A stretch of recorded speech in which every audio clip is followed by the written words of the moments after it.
ભરૂચ શહેરના સિદ્ધનાથ નગર ગરબા મેદાન ખાતે રવિવારે નીલકંઠ વસ્તી અને સમગ્ર હિન્દુ સમાજના સંયુક્ત આયોજને ભવ્ય વિરાટ હિન્દુ સંમેલનનું સફળ આયોજન કરવામાં આવ્યું હતું. સંગઠિત હિન્દુ સમર્થ ભારતના નારા સાથે યોજાયેલા સંમેલનમાં મોટી સંખ્યામાં સમાજજનોએ ઉપસ્થિત રહી એકતા અને સમરસતાનો સંદેશ પ્રસરાવ્યો હતો.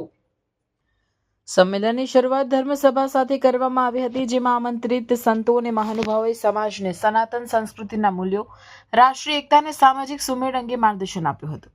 વક્તાઓએ સમાજમાં સંગઠિત શક્તિ અને પરસ્પર સહકારના મહત્વ પર ભાર મૂક્યો હતો.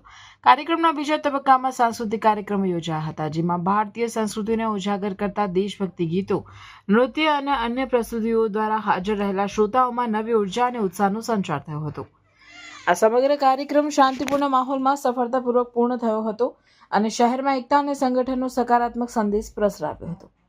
રિપોર્ટર રવિ સૈયદ, ભરૂચ. સવારે 5 મિનિટની પૂજા ઘરમાં બધા બેઠેલા એ સાથે ના કરી શકે. એક દિવસ એક ટાઈમનું ભોજન દિવસની અંદર બધા સાથે બેસીને ના કરી શકે. અઠવાડિયામાં એકવાર ફક્ત અડધો કલાક માટે ગપશપ ના કરી શકાય. ગપશપની અંદર આપણે બીજી કોઈ ચર્ચા, પોલિટિકલ ચર્ચા કે કોઈ ચર્ચા નહીં કરવી. ખાલી ને ખાલી આપણા કુળની વાતો, કુળ પરંપરાની વાતો કરીએ, જેથી આપણી પેઢીની અંદર પણ એ સંસ્કાર જાગૃત થશે, નિર્માણ થશે. આવી જ રીતે નાગરિક કર્તવ્ય, ભારત દેશના નાગરિક છે, આપણને બંધારણે બધા બહુ હક આપ્યા, પણ સાથે સાથે આપણે આપણી ફરજો પણ નિભાવવી જોઈએ. એક નાનું એક્ઝામ્પલ કે હેલ્મેટ પહેરીને ગાડી ચલાવી, ફાયદો કોને થવાનો છે? સરકારને નહીં. નુકસાન કોને થવાનું છે? સરકારને નહીં. એક્સિડન્ટ થશે તો આપણને જ નુકસાન થશે. તો આવા નાના નાના નિયમોનું આપણે પાલન કરવું જોઈએ.